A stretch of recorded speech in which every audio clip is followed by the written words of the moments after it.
The film starts with Jonki, who is married and living a happy life with his pregnant wife. He works as a sports coach at a girls' school. Because he is handsome, all the girls at the school admire him and are always around him. One day, while swimming, Kongji and his girlfriend Mengju supervise the students at the swimming pool. Suddenly, Youngju appears and climbs to the highest point of the pool to jump. All the girls are shocked by her dangerous move. Jonki sees her and tries to convince her not to jump, but Youngju doesn't listen and jumps into the water. Jonki jumps after her and finds her sitting on the pool floor, happy that he tried to save her. Youngju comes out of the water with him, and all the girls envy her. After school, Jonki goes home and smokes a cigarette on the balcony. Suddenly, his wife, Seo, comes and asks him what he was doing. Jonki lies to her and tells her he was looking for something. But Seo knows that he was smoking a cigarette and asks him not to lie to her again. She then tells him that they need to gather their belongings because they are moving. Jonki tells her that they were supposed to hire a moving company, but Seo says they couldn't afford it. The days go by, and Jonki continues his work at the school. One day he has a soccer practice, and the girls ask him to play with them. He throws the ball at them, and whoever it hits has to leave the game. All the girls get hit except for Youngju, who manages to avoid the ball.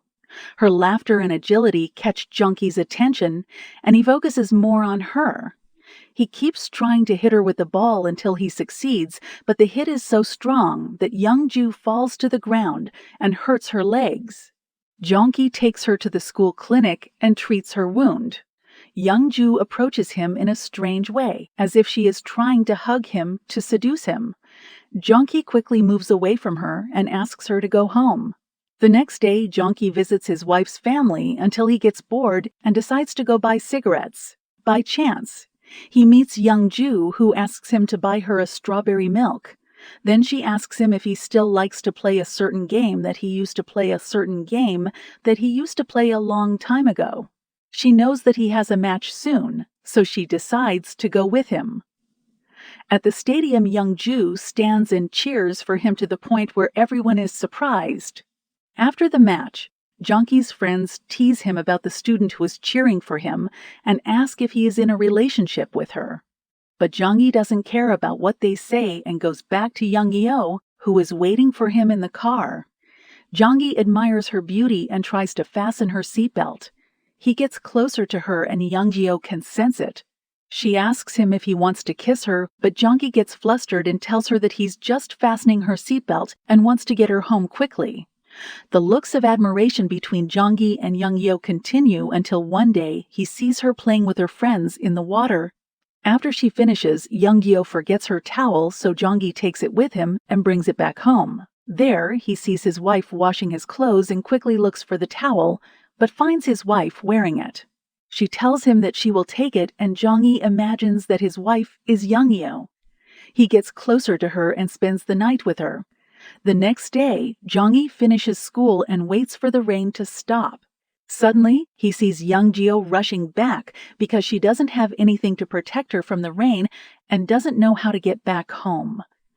Jonki tells her that he will wait with her and asks if she's cold. He realizes that she is indeed cold, so he buys her something to drink and gives her different clothes to wear so she doesn't get cold. He asks her to go inside and change, but Youngyo refuses and asks him to go in with her. Jonki refuses and asks her to change quickly so they can leave. Youngyo leaves the door open while changing and then calls for Jonki because she doesn't know how to close her jacket. At first, Jonki refuses, but Youngyo insists that he come in. Jonki tries not to look at her, but he feels like what he's doing is wrong. So he decides to leave her and asks her to try and find the school gate. But before he leaves, the power suddenly goes out and Youngyo gets scared. She runs to him and hugs him, and they get closer to each other. Suddenly, Jonki hears a voice coming from outside, so he quickly hides with Youngyo. Because Youngyo is in pain from him pressing against her, she makes a sound. Jonki puts his hand over her mouth until the security guard leaves. As soon as he removes his hand, he finds that she has fainted. Then the lights come back on, and he quickly leaves the room. The security guard sees him and tells him that his wife is waiting for him. Jong-gi returns home, scared and very tense, until he decides to go back to school in the middle of the night. There, he finds Young Yeo's phone, but he doesn't know where she is. The next day, he continues to search for her throughout the school until he finds a bag on his desk with the clothes he gave her. He realizes that she is in the school, so he quickly goes to look for her until he finds her. Jong-yoon asks his friend Young if she's okay, and it seems that Young is very happy. Dong-yoon asks her if they can go out together after school, and they decide to go to an amusement park and enjoy their time all day.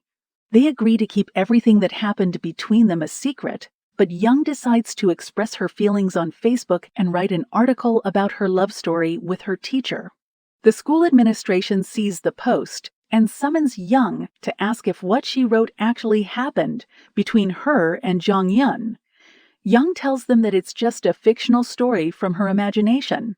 The school principal decides to clear Jong-yoon's name, but warns him that he will be monitored in case anything happens.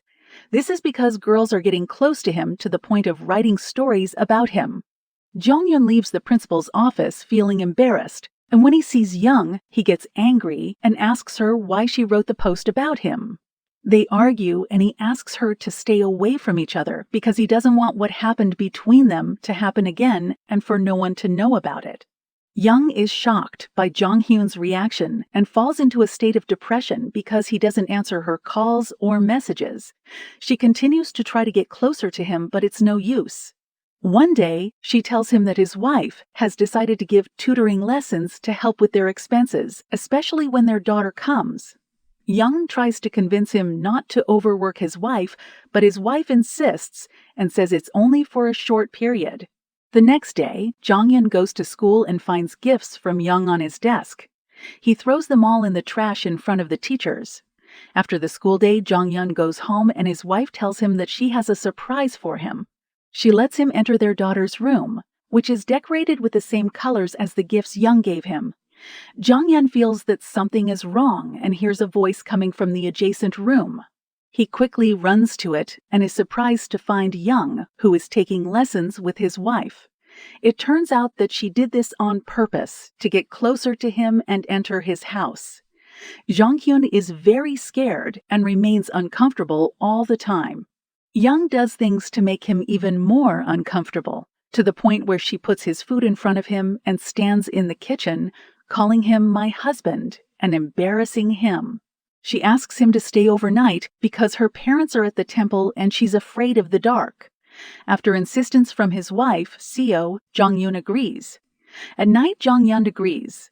At night, Jong-yeon decides to confess to Seo that Young loves him, but Seo laughs and tells him that she's just a teenager and they all go.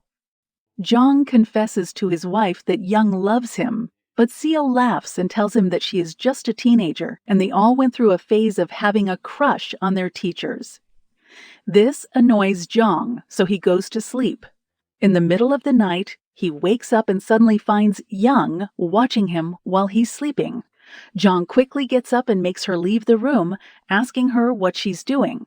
Young approaches him and tries to seduce him, but Jong continues to resist her advances until Young pressures him and he gives in. The next day, Jong goes to school and starts the swimming exercise. He asks one of the students to volunteer and show them the technique to save someone from drowning. Jong sees Young waiting for him to call her, but he decides to call another student instead. As soon as he approaches her to demonstrate artificial respiration, the girl takes advantage of the opportunity and kisses him, making all the other girls envy her except for Young, who looks at her with anger and resentment. After the exercise, the girls go to take a shower and the girl who kissed Jong is the last one. Young takes advantage of the opportunity and cuts off the electricity, hurting the girl in the face, and then runs away. The school administration takes the girl to the hospital, and Jong realizes that Young is the cause of it. He feels regret and guilt for not choosing her instead of hurting someone who is innocent. Jong confides in his friend Minyu about everything and continues to drink until he passes out. Minju takes him home, and Seo thanks her. However, she suspects that there is a relationship between Mingyu and her husband.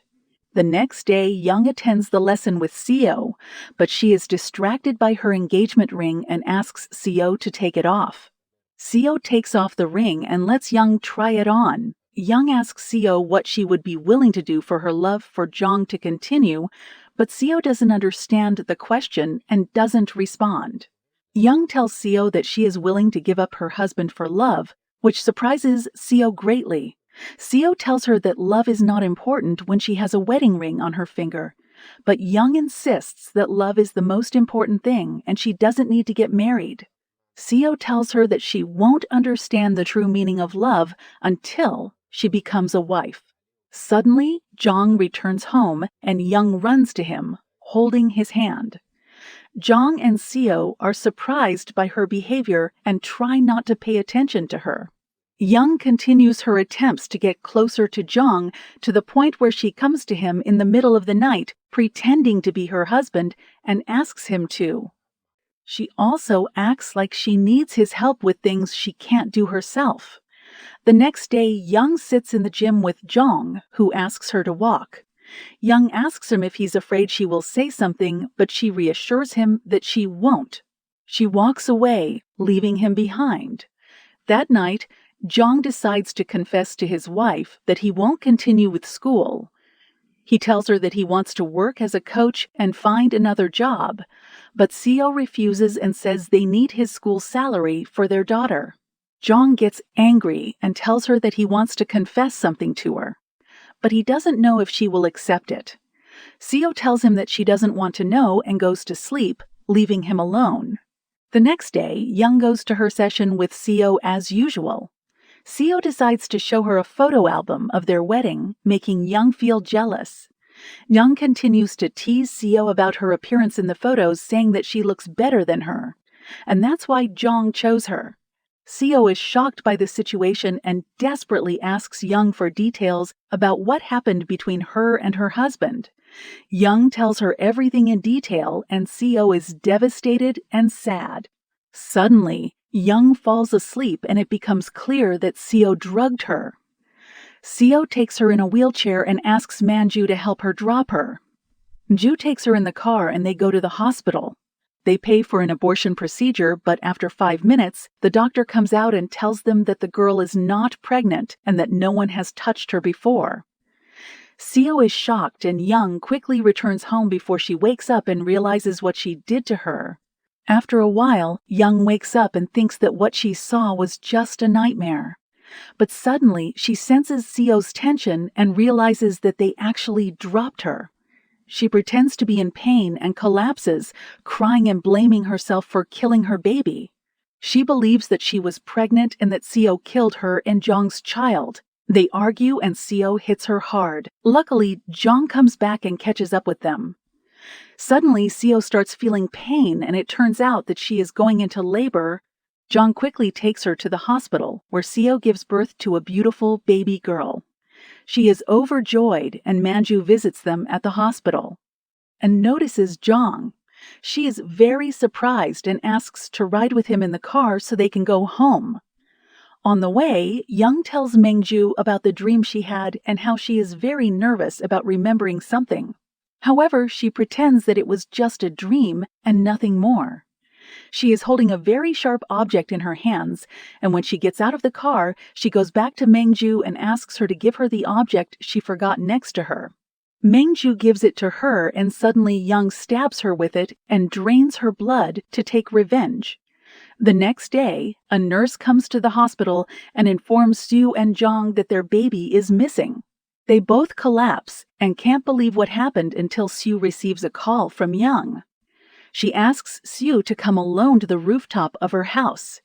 At that time, Young is on top of the water tank with a baby girl whom she throws into the tank and locks it. After a while, Sue arrives and goes up to the rooftop where she kneels down to Young and begs her to give her daughter back. But Young tells her that it's too late. Young tells her that it's too late. Sue quickly jumps into the tank to save her daughter, but she realizes that the baby is not real, just a doll. After Young locks the water tank and fills it up completely, Jong arrives at Young's house and opens it with a password. In the room, he finds his daughter and is very happy. He quickly calls Sue, but is surprised when Young answers the phone. He realizes that she did something to his wife and asks where she is, but Young refuses to answer and tells him that he has to choose between them. Jong rushes to Sue's location and opens the water tank, managing to save her at the last moment. He reassures her that they found their daughter. Suddenly, he sees Young standing on the fence, indicating that she has decided to commit suicide because he chose his wife over her. Jong runs towards her and begs her not to do it, but Young throws herself off the building. At the last moment, Jong grabs her hand and asks Sue to help him, but Sue refuses and tells him to let her go because she can't live with them if she stays alive. Jong breaks down as he tries to hold on to Young's hand, but she slips away and smiles at him one last time before throwing herself into the void and dying. After a long period of time, Jong lives peacefully with Sue and their daughter, but his heart is still in turmoil, filled with sadness and guilt over Young's death.